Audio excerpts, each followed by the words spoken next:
प्राध्यापक बालाजी बाबर.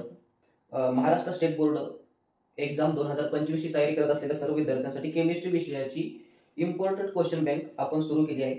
आजचा lecture number 4 आहे किंवा व्हिडिओ नंबर 4 आहे.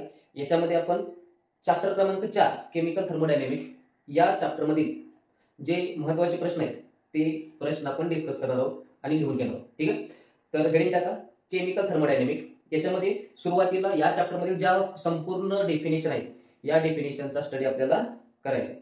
तर याच्यामध्ये ज्या महत्त्वाच्या डेफिनेशन आहेत आणि ज्या अगोदर आपल्या क्वेश्चन पेपर मध्ये आलेल्या आहेत अशा डेफिनेशन आपण याच्यामध्ये ॲज अ IMP क्वेश्चन म्हणून सिलेक्ट केले आहे. तर हेडिंग टाका केमिकल थर्मोडायनेमिक. त्याच्यामध्ये फर्स्ट पॉइंट आहे definition.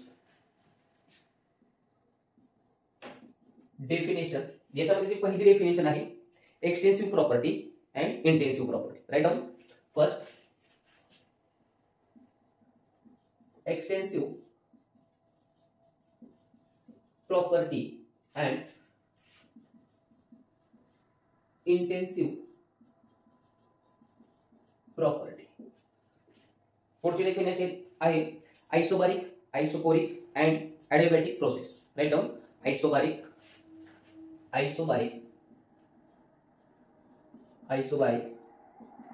Isochoric and adiabatic process. त्यानंतर पुढचा जो पॉइंट आहे डेफिनेशनचा त्याच्यामध्ये reversible process. Right down. Reversible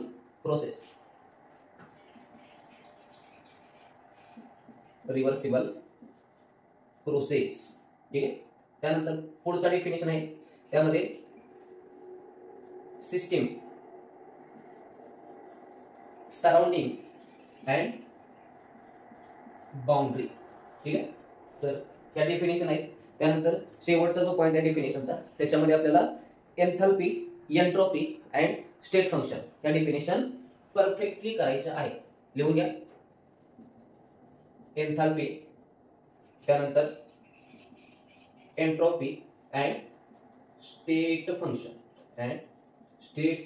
ह्या ज्या डेफिनेशन आहे त्या करूनच ठेवा. ठीक आहे, सगळ्यात महत्त्वाच्या डेफिनेशन आहेत आणि चॅप्टर क्रमांक 1, 2, 3, 4, 5 आणि 6 याच्यामध्ये प्रायोरिटी वाईज डेफिनेशनला महत्त्व दिलेलं आहे.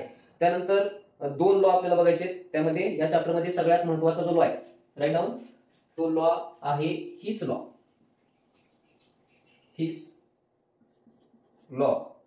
आणि हिस लॉ नाही विचारलं तर त्याच्यावरील जो प्रॉब्लेम आहे प्रॉब्लेम्स वरती क्वेश्चन असतात. ठीक आहे. त्यानंतर जो फर्स्ट लॉ आहे आणि सेकंड लॉ आहे याच्यावरही क्वेश्चन येऊ शकतो. त्यामध्ये सेकंड लॉ परफेक्टली करून ठेवा, याच्यावरती क्वेश्चन येण्याची शक्यता आहे. ठीक आहे. त्यानंतर आपल्याला रिलेशन बघायचं. Relation between the delta H and delta U for gas phase equation. Right down. महत्त्वाचं रिलेशन आहे. त्यामध्ये रिलेशन लिहून घ्या. Relationship between delta H and delta U for which phase? For gas phase equation. Relation between delta H and delta U for gas phase equation. ठीक आहे.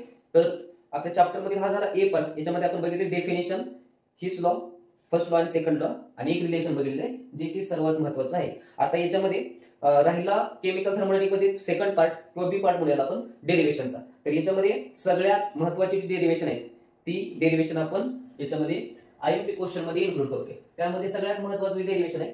लिहून घ्या. Equation. काय इक्वेशन आहे? Equation of W max is equal to minus 2.303 nRT log of base 10 V2 upon P1. याच्यावरती भरपूर वेळेस question आलेला आहे.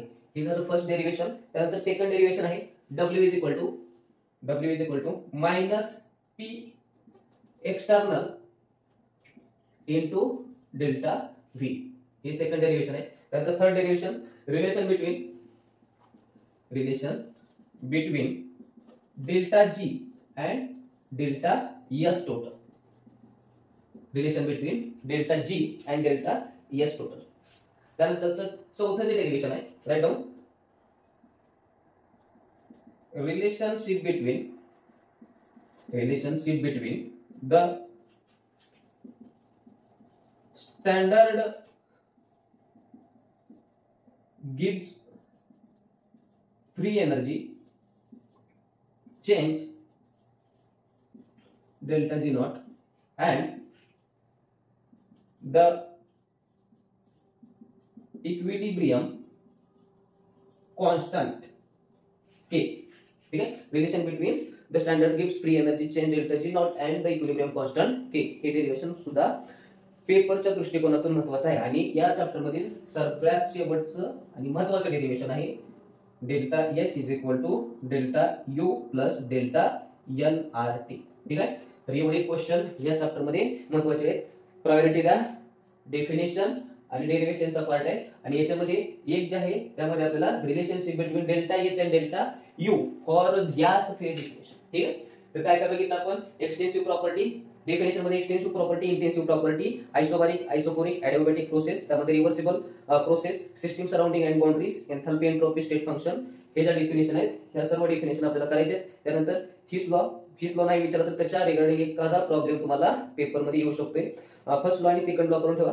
प्रायोरिटी आहे की प्रोबॅबिलिटी आहे की सेकंड लॉ वरती क्वेश्चन येण्याची शक्यता आहे. ठीक आहे, त्यानंतर एक रिलेशन बघितलं, relationship between delta U and delta H for gas phase equation. त्यानंतर डेरिवेशनचा जो पार्ट आहे त्यामध्ये आपण डेरिवेशन बघितली, equation of W max is equal to -2.303 NRT log of the base 10 v2 upon v1. त्यानंतर सेकंड डेरिवेशन आहे W is equal to minus P external into delta V, relation between delta G and delta S total. त्यानंतर relationship between the standard gives free energy change delta G not and the equilibrium constant K. आणि सगळ्यात शेवटचं derivation delta is equal to delta U plus delta NR. तर या chapter मध्ये एवढे प्रश्न महत्वाचे आहेत. व्यवस्थितपणे याचा स्टडी करा, डेरिवेशन व्यवस्थितपणे सोडवा, तरच हा चॅप्टर तुम्हाला एक्झाम मध्ये सोपा जाणार आहे.